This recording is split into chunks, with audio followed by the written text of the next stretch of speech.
Olá, tudo bem? Bom dia, boa tarde, boa noite, por que não dizer boa madrugada?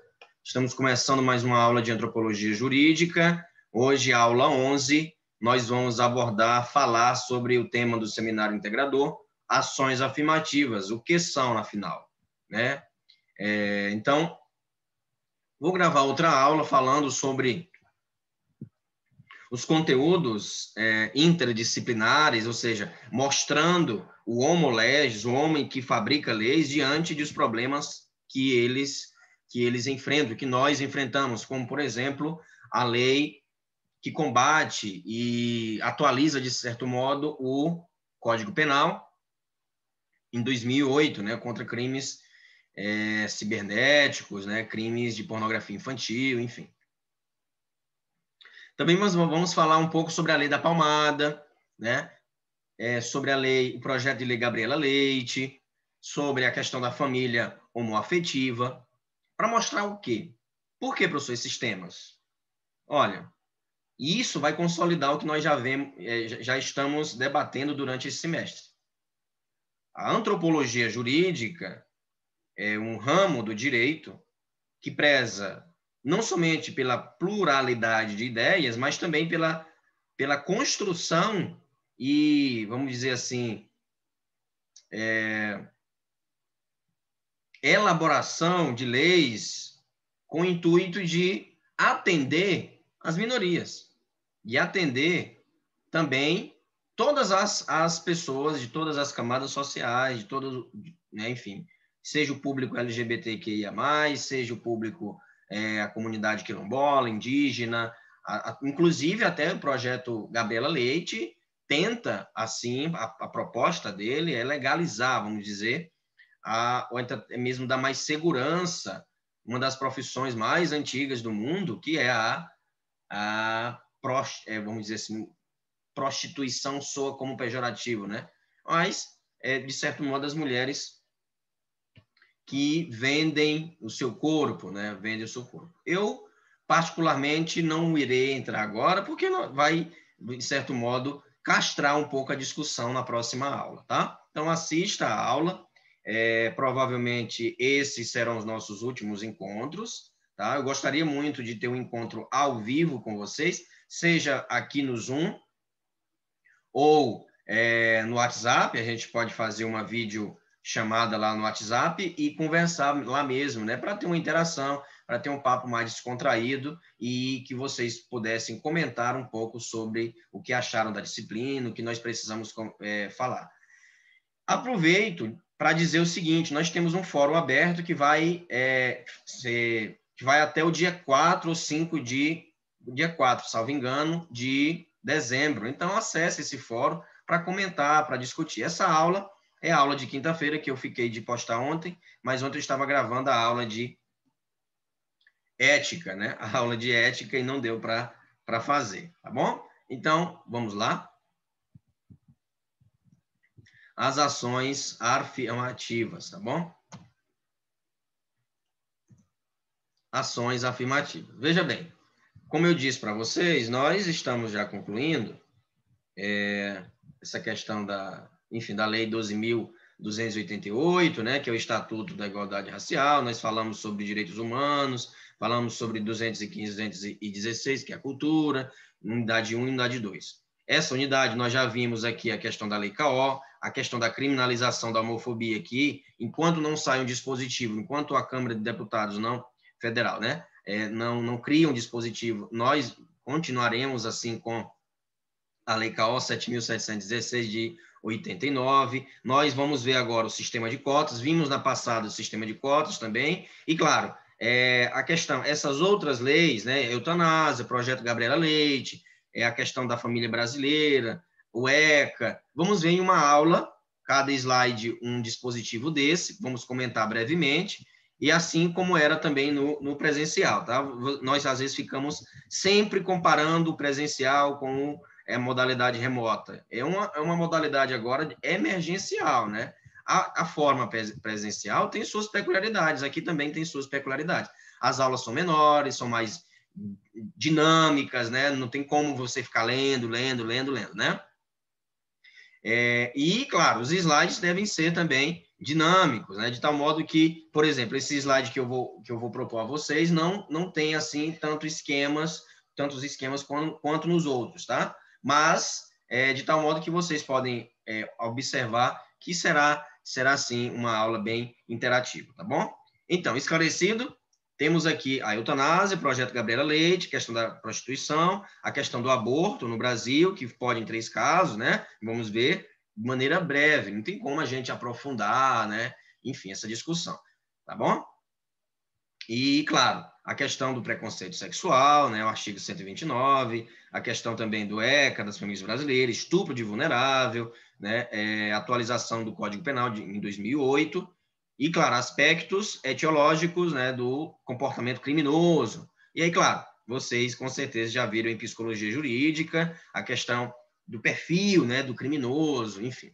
A antropologia e o período pós-pandemia, reflexões e dissidências. Bem, de certo modo, nós já até discutimos e conversamos sobre a questão da pandemia, do novo normal. Lembra que nós já conversamos sobre isso? E a questão, a pergunta que nós... normal... A pergunta que nós fizemos foi essa: normal para quem? Para quem é normal? Certo? Para quem é normal? Tá? Então, ações afirmativas são medidas que têm por objetivo reverter uma situação histórica. Lembrando que ações afirmativas existem modalidades. Certo? Modalidades. Que modalidades são essas, professor?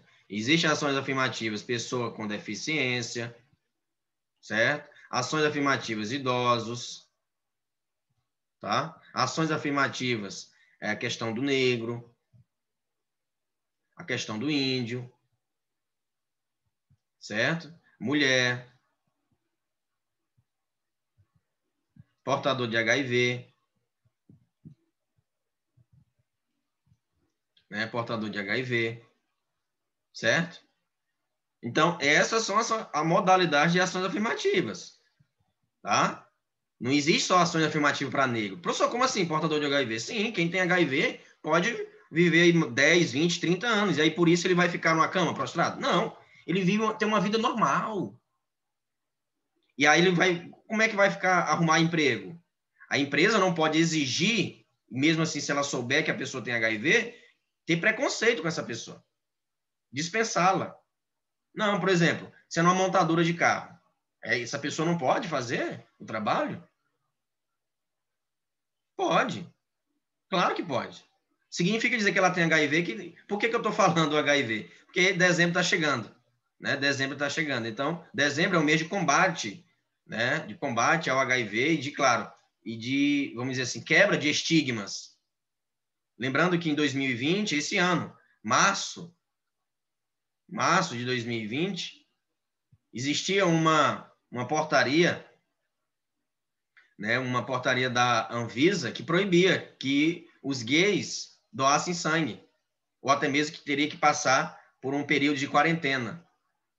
Por que eu estou dizendo isso? E esse ano, o STF considerou essa portaria como inconstitucional. Porque na década de 80, 90, HIV era doença de gay. Então, virou um estigma, né? Entende isso? Entende como é a importância da reflexão antropologia-direito? Então, virou um estigma. Então, quem é gay pressupõe que tem HIV. Não. Hoje em dia, tem mais pessoas com HIV heterossexuais do que os próprios gays. É constatado. A OMS já fez, né, dezenas de pesquisas sobre isso. A questão é manter assim uma vida sexual estável, não trocar de parceiros, enfim, e manter os testes em dia. Isso vale tanto para o gay quanto para o hétero. Entende? Então, isso é um estigma. Tá vendo? E vamos também ver essa ADI, né, ação direta de inconstitucionalidade, e, claro, esse pronunciamento do STF, né, que tornou inconstitucional essa portaria. Mas é claro, até desmitificar esse ranço, né, na sociedade é muito complicado. Para dizer o quê? Que as ações afirmativas, as pessoas já associam a negros. E não, existem várias modalidades de ações afirmativas, certo? Em determinado um grupo específico, como pessoas com deficiência, idosos, negros, índio, mulher, até jovem, independentemente de ser branco ou negro, tá? Agora, é óbvio que um branco, por exemplo, eu, concorrer a uma vaga de emprego, tenho mais chance do que o negro. Como assim, professor? Sim, isso está na estrutura da sociedade, que deve ser acabado, deve ser eliminado. Eu, por exemplo, eu posso falar do antirracismo, eu sou antirracista, sou contra o racismo, não sou racista. Agora, é diferente, né, de uma pessoa que é negra falar, porque ela já sofreu racismo. Eu nunca vou sofrer racismo. E nem você se considera branco, vai sofrer racismo. Não, não vai sofrer. Me chamar de branquelo, isso não é racismo. Meu povo, né? E claro, eu tenho também parentes, né, de pele mais escura, né? Meu avô é descendente, né, indígena, né? A questão avô paterno, a bisavó, a avó dele era índia, né? Tinha traços bem fortes, cabelo grande e tal. A fisionomia mais parda, né? Mais amorenada, meu avô paterno. Mas aí, evidentemente, que com o passar do tempo, né, já, inclusive nós já estudamos, nós somos um povo miscigenado, né, mas temos uma herança africana. E por isso vamos desprezar? Não, não vamos desprezar. Agora, como eu disse, existe um conceito, e aí Djamila Ribeiro vai reproduzir esse conceito, não é dela, mas vai refletir muito bem, que é um conceito chamado lugar de fala. Certo? Lugar de fala.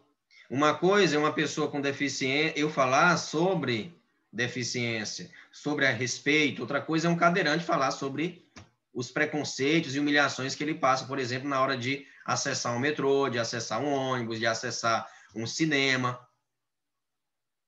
Uma coisa é eu falar sobre preconceito, sobre violência contra a mulher, outra coisa é a própria mulher falar sobre violência, que ela sofreu violência. Uma coisa é o negro falar sobre violência, ou um branco eu falar sobre antirracismo, sobre eliminação do preconceito. Outra coisa totalmente diferente é um negro falar sobre racismo, sobre o preconceito que ele sofreu, né? Entende? Então, elas partem do reconhecimento. E outra coisa, as ações afirmativas não podem ser encaradas como uma indenização, como uma indenização, como um pagamento, né? Como um pagamento. Não. Ave Maria, muito pouco, né? 300 anos de chicotada e não, vou dar aqui uma vaga numa universidade para você. Tá pago. Não, não pode ser encarado como uma indenização. Tem que ser dito o seguinte, que infelizmente, um país que tem ações afirmativas que é um país mal resolvido com a sua história. Por quê? Porque não trata os diferentes de maneira igual.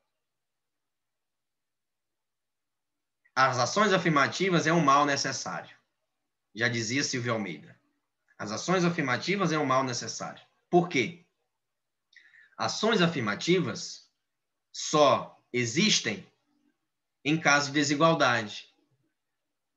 As ações afirmativas existem para, como, né, nós já colocamos aí, uma desigualdade para superar, né, para reverter uma situação histórica de desigualdade e discriminação em determinado grupo indígena, enfim, né, a questão da mulher, tá? É um mal necessário. São ações públicas, né? As ações afirmativas ou privadas. Por que privadas? Tem um caso Magalu, que gerou uma maior repercussão. Não estou lembrado, professor. Pois é, tem um caso Magalu que, deixa eu explicar para vocês, deixa eu chegar aqui nele. Pronto, caso Magalu. Já eu volto para os slides anteriores. Cotas de emprego para negros, o caso Magalu, Magazine Luiza. O que aconteceu? Né? O que aconteceu? O Magazine Luiza lançou um programa de trainee. Talvez, vamos dizer assim, o marketing não foi muito feliz. Né? Não foi muito feliz. A publicidade não foi boa. O recorte do título da publicidade não foi bom. Porque soava como preconceituoso, de fato. Mas a intenção do Magazine Luiza não foi essa. Pelo contrário. Né? A Luísa Trajano veio a público, inclusive no programa Roda Viva, deu uma entrevista e falou sobre isso. Que era muito triste, ficava muito triste com esse tipo de ação. Por quê? Porque era uma ação para, na empresa dela, que é privada, sanar esse abismo que existe entre pessoas brancas e negras. Oportunizar mais pessoas na autochefia da empresa, né? Na autochefia da empresa, sendo negras. E equalizar, né? De certo modo. Então, e aí veio uma repercussão, o defensor público entrou com ação, foi uma maior confusão, né? Depois foi esclarecido que não tinha nada a ver, talvez a publicidade não foi tão feliz. E ela disse que não era nem para divulgar, mas a equipe de publicidade da empresa achou por bem divulgar. Não era nem para divulgar, ela falou. Mas, enfim. As ações afirmativas podem ser adotadas tanto de forma espontânea quanto de forma compulsória. Né? Como de forma compulsória. Inclusive, tem uma ADPF,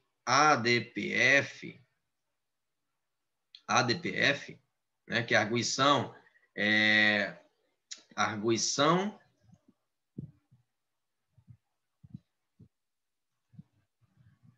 DPF, arguição de descumprimento de preceito fundamental, né? Arguição, né? Arguição de descumprimento de preceito fundamental. Foi julgado, né, no período de até o Joaquim Barbosa ainda era ministro, né? De forma compulsória, de forma obrigatória mesmo, né? De forma obrigatória, tá? De forma obrigatória, entendeu? Isso é através da elaboração de medidas que as tornam obrigatórias. O fim dessas medidas é sanar uma situação de desigualdade considerada prejudicial para o desenvolvimento da sociedade como um todo. Prejudicial para o desenvolvimento da sociedade como um todo, né? Inclusive, essa DPF, né, arguição de descumprimento de procedimento fundamental, de preceito fundamental, ela tem um caso da UNB, né? UNB, a questão das cotas, enfim. E foi julgado, e a partir desse momento, 2012, né? 2012, surgiu, assim, as ações afirmativas. É recente as ações afirmativas no Brasil. As pessoas ficam, às vezes, dizendo as ações afirmativas é errado, tem que acabar. Não tem que acabar. Sabe onde é que surgiu as ações afirmativas? Sabe onde é que surgiu? Não foi aqui no Brasil. Não foi aqui no Brasil. As ações afirmativas surgiram aonde? Né? As ações afirmativas surgiram nos Estados Unidos. Certo? No Brasil, muitas pessoas, no governo Kennedy, já a gente vai falar, ligam esse tema unicamente à política da doação de cotas, mas não. Né? Não é somente cotas, existe também o serviço público. Serviço público. Eu vou colocar um livro, inclusive, lá, tem 300 páginas, não vai ler todo. Leia os artigos que te interessam. Pega o sumário, tá? Pega o sumário e vê, ó, interessante esse artigo aqui sobre, esse capítulo falando sobre o serviço público, esse aqui falando sobre a universidade, me interessa. Então, pegue e leia. Né? Às vezes a gente coloca um livro grande assim, mas não é obrigado a ler tudo. Lê o que te interessa. É um livro facultativo, a leitura é facultativa, né? Eu fico doído com isso, muito triste com isso, quando eu falo que a leitura é facultativa, não é obrigatória, não vai ser objeto de prova, porque nem sempre a gente estuda para a prova, pessoal.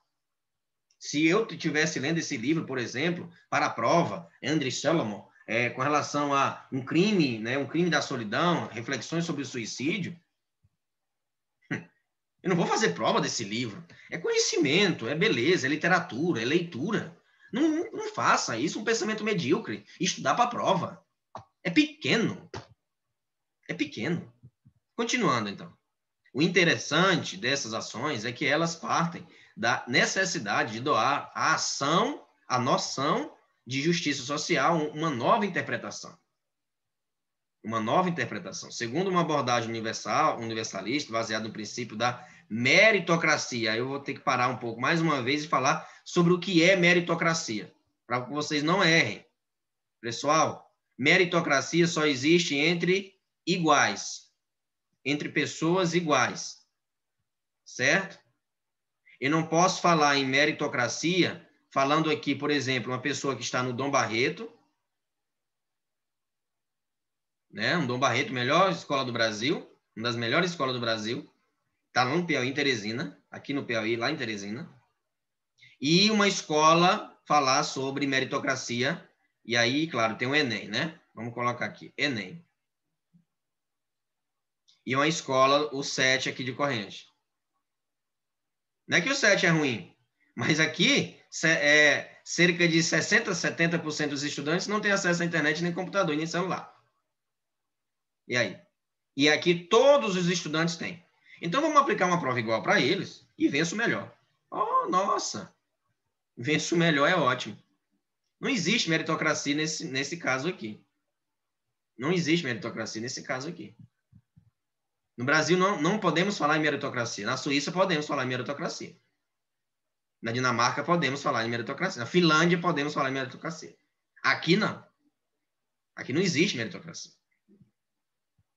Já até expliquei, ilustrando aqui, uma prova, né? Suba na árvore, tem um peixe, um macaco, um homem, um elefante, uma girafa. Quem vence? A mesma prova para todos. É meritocracia. Venço melhor. Venço melhor. Então, não se pode falar em meritocracia, tá? Então, no entanto, em uma sociedade permeada por uma série de desigualdades resultantes de um processo histórico específico, a adoção desse princípio acaba apenas reproduzindo as desigualdades já existentes. As ações partem, né? As ações partem da ideia de que é preciso reconhecer a existência das desigualdades para que se chegue a uma igualdade. E aqui no Brasil não se reconhece, né? Se reconhecer a existência de quê? De desigualdade. Tem pessoas que dizem assim, não estuda porque não quer. Como é que eu vou estudar, caramba, se eu não tenho um celular, se eu não tenho internet de qualidade, se eu não tenho internet, como é que eu vou estudar? Me diga, está fazendo o corpo mole. Como é que está fazendo o corpo mole, Jesus? Se eu não tenho internet, se eu não tenho, eu vou assistir uma aula de meia hora com 4G, nos 3 primeiros minutos vai acabar meu 4G.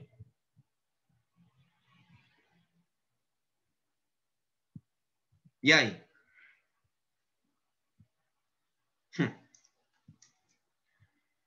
Ai, ai. Deve-se reconhecer, vocês serão, isso é o papel da antropologia, abrir as vistas, dilatar a tua mente. Preste atenção, né? Preste atenção. Não é só, não olhe o mundo com o olhar de corrente, com o teu olhar da tua casa, confortável, com o celular, assistindo essa aula, bebendo uma água, um suco, né? Comendo uma fruta. Tantos aí que vão para a escola, às vezes, na madrugada, pegar a internet. Tem estudantes assim. Ou o pai vai para a escola, baixa as atividades, baixa as aulas para o estudante e volta para casa para o estudante acessar. É isso. Aí falar de meritocracia é fácil, né? É fácil falar de meritocracia. Não dá para falar de meritocracia. Né? Nós vimos aqui Declaração Universal dos Direitos Humanos de 1948. Nós vimos aqui a Constituição Federal de 88. O artigo 5º que fala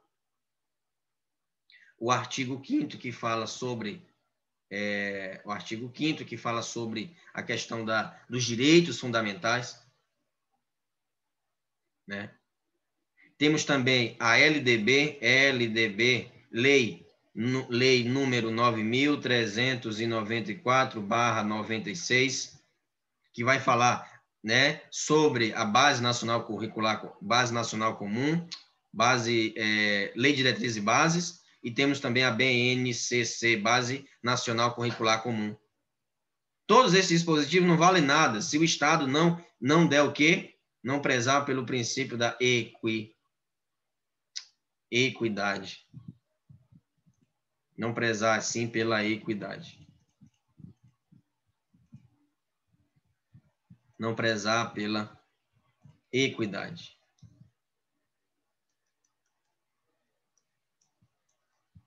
Equidade como justiça.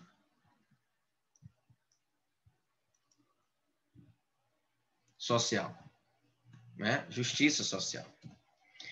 Então, como nós já falamos, o caso Magalu, caso você não tenha conhecimento, né? Enfim, essa semana passada, enfim, isso aqui foi em setembro, né?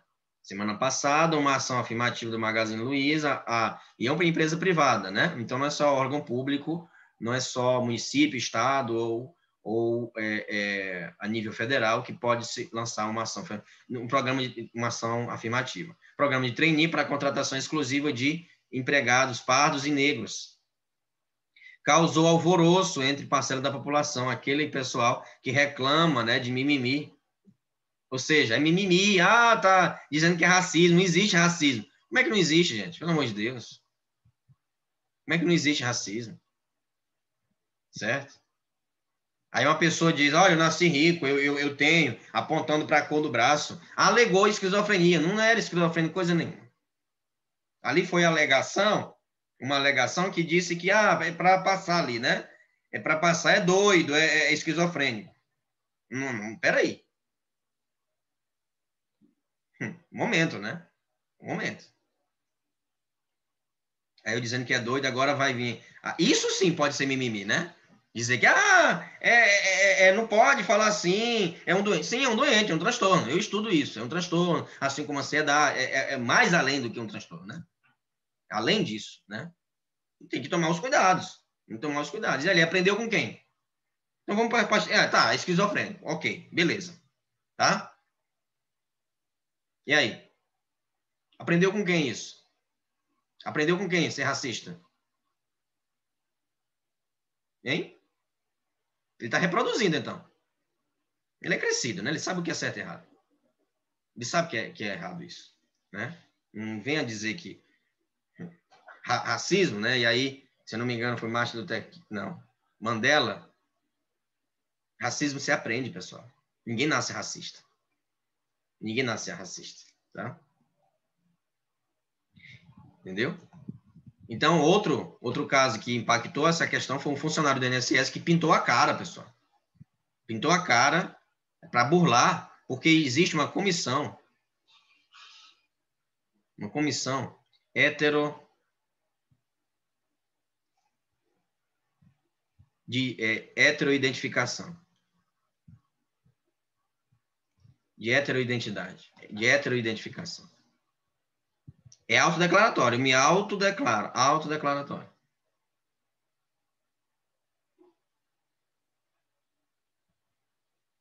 Autodeclaratório. Existe essa comissão. Todo concurso tem, todo vestibular. Se eu me autodeclaro negro, se eu me autodeclaro pardo, eu tenho que ir lá. Né? Para mostrar, né? E ele pintou a cara. Foi lá. Olho verde. Olho verde, né? Vamos aqui, ó, tá aqui, ó. Foto tirada em 24 de junho de 2016, 11 horas. Nossa, tá nítido para dizer que isso é pintado, gente. Pintou até o braço. Pode perceber que tem aqui, eu acho que até uma manchinha aqui, né? Da tinta. Talvez seja. Olha essa cara aqui. Dizer que é bronzeado, é. Olha aí. Olha esse cara. Olha os traços dele. Europeus. O nariz, os olhos, né? A orelha. Onde que esse cara é negro? Tem mais casos, olha aí. Jovem autodeclarado negro fraudou o sistema de cotas em Minas Gerais. Olha aqui ele. É negro essa pessoa? Ações afirmativas são políticas públicas temporárias. Temporárias, né? O Brasil, gente, Constituição é de 1988. Nós temos, então, 32 anos de CF.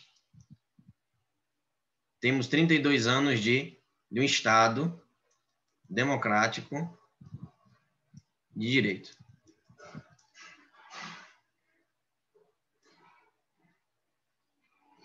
Estado democrático de direito. E aí?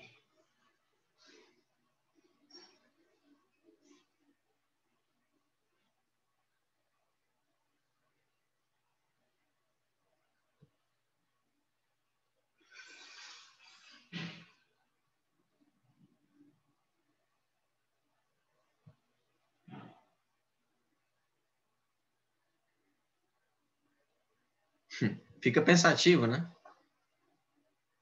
Bem, você acha que se Barack Obama lá não tivesse ações afirmativas, Barack Obama teria sido presidente? E as ações aqui no Brasil começou outro dia, pessoal. Joaquim Barbosa, que foi um grande incentivador, tem até um livro dele falando sobre isso. Joaquim Barbosa assim definiu o que são ações afirmativas para Joaquim Barbosa.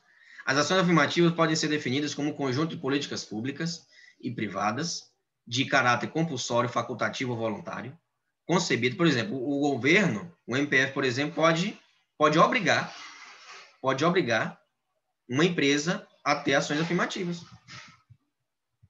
Ou seja, de concurso, de empregados negros, pardos e negros, tá? Então, concebidas com vistas ao combate à discriminação racial de gênero e de origem nacional, bem como para corrigir os efeitos presentes da discriminação praticada no passado, tendo por objetivo a concretização do ideal, né, do ideal de efetiva igualdade de acesso a bens fundamentais, como a educação e o emprego. Educação e o emprego, tá? Então, já pensou uma empresa só de brancos? Uma empresa só de brancos? Só composta por funcionários brancos? Examinemos o conceito, primeiramente, são de políticas públicas. O que são políticas públicas?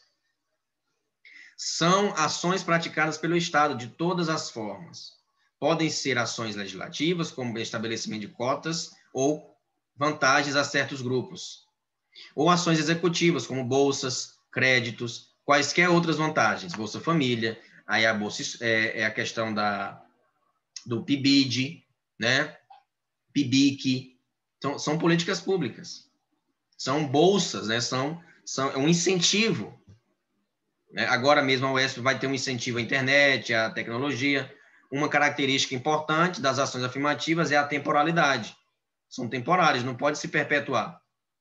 Né? Não pode se perpetuar. As ações afirmativas são necessariamente temporárias, ou seja, destinam-se a minimizar uma determinada desigualdade e só se justifica enquanto essa desigualdade existir. No dia em que a desigualdade desaparecer, e vai demorar muito ainda, então é necessário, sim, ações afirmativas. Necessário, inclusive, que haja uma fiscalização, certa coercitibilidade. Para cumprir, não tá cumprindo. Olha essas pessoas. Olha essas pessoas. São negras. Justifica enquanto essa desigualdade... É interessante, as pessoas falam que todos nós somos iguais, a mente. Por que essas pessoas brancas, que se consideram negras, vão para as cotas? Não são inteligentes, não? Quem é contra as ações afirmativas, o argumento é esse. No dia em que a desigualdade desaparecer, a ação afirmativa não mais se justifica. No dia em que as ações afirmativas desaparecerem, a desigualdade desaparecerem, não se justifica as ações afirmativas. Mas, enquanto existir desigualdade, vai existir ações afirmativas. Ações afirmativas nos Estados Unidos. Começou no governo Kennedy, em 1960. Certo? Em 1960. Em 64, o Congresso aprovou a Lei Civil, uma lei civil, a Civil Rights Act, né? Proposto anteriormente pelo presidente Kennedy. Aqui o Martin Luther King foi assassinado.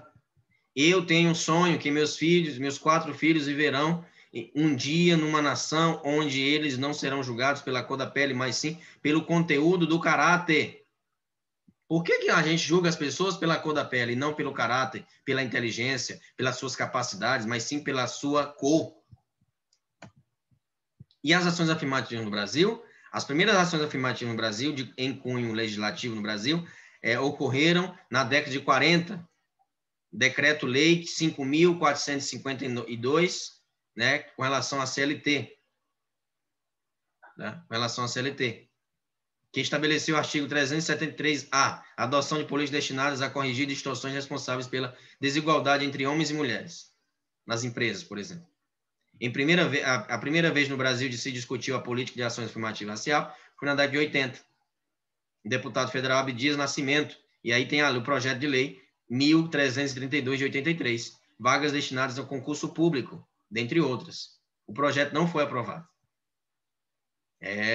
Não foi aprovado. Em 83 a gente estava em ditadura. Em 88, e aí sim com a Constituição Federal e a criação da Fundação Cultural Palmares, vinculado ao Ministério da Cultura, que não existe mais, existe a Secretaria Especial da Cultura. E o líder, vamos dizer assim, o representante agora, que faz parte, aí, o presidente da Fundação Palmares, é um negro que se autodeclara branco. Rapaz, é cada uma. Que diz que Elza Soares, Gilberto Gil, Martinho da Vila, não, as músicas deles não contribuem para a cultura brasileira. Olha só. Que mentalidade medíocre, né? As leis, número 8.112, de 90, que quem estuda sabe o que eu estou falando, né? A lei 8.112 é a questão, né, do servidor público, né? A questão da administração pública. E a lei 8.213, de 91, trataram das cotas dos portadores de deficiência no serviço público da União e no setor privado. No Congresso Nacional, na década de 90, vários projetos de lei tratavam das ações afirmativas para negros, mas nenhum foi aprovado na década de 90. Claro, através da lei 11.096 de 2005, viu? Então, existem várias modalidades. Não podemos absolutizar as ações afirmativas somente para negros. Existe índio, idoso, inclusive para pobres, pessoas que não têm condições, por exemplo, de arcar com uma universidade. E aí obriga, olha só, compulsória, né? Privadas, ou por espontânea vontade, as universidades privadas, a IES, Instituição de Ensino Superior, a IES, Instituição de Ensino Superior, ao quê? A Universidade para Todos, o programa ProUni. 50% da bolsa, 25% da bolsa, ou claro também, bolsas integrais em instituições privadas. Tá?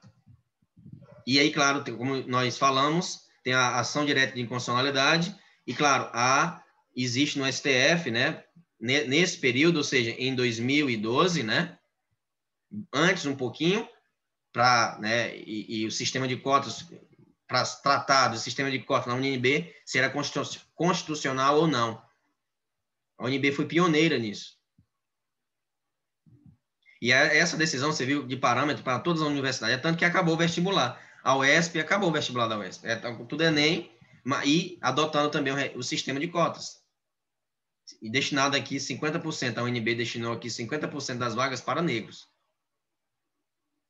Para negros, né? Universidade de Brasília. Em 9 de junho de 2014, foi publicada a Lei 12.990 de 2014, reserva, ou seja, 20% concurso público, né, na administração federal para negros. E assim todos os editais têm uma tabela, né, falando lá a questão da porcentagem, se negros, pardos, pessoa com deficiência, incluindo mulheres. Por exemplo, a PM tem a cota para mulher. Então, veja como tem várias modalidades.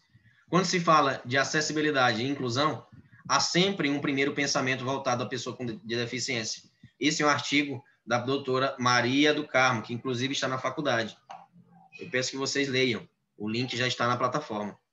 Porém, o atendimento da pessoa com deficiência, existem várias barreiras, né? Várias barreiras para com a pessoa com deficiência. O Brasil tem que fazer realmente uma... E aí, claro, pode ser compulsório. Uma reestruturação. Uma reestruturação no que diz respeito às ações afirmativas. Tá? E aí, claro, mais uma vez, olhe-se condeno. Temos aqui o mínimo existencial e a reserva do possível, que foram os vídeos que nós passamos. Temos aqui também um documentário sobre o cinema. Esse documentário vocês devem assistir. Rapaz, é um documentário que você vai abrir sua mente e, ao mesmo tempo, se indignar. As mulheres na Índia sofrem. Elas mesmas fabricam e produzem seus absorventes. Porque é um tabu ainda na Índia falar sobre isso. Observando o tabu. Tá? Claro, Xingu, para falar sobre cultura e sobre índio, é muito importante, muito bom esse documentário, está aí o link. E, claro, as referências.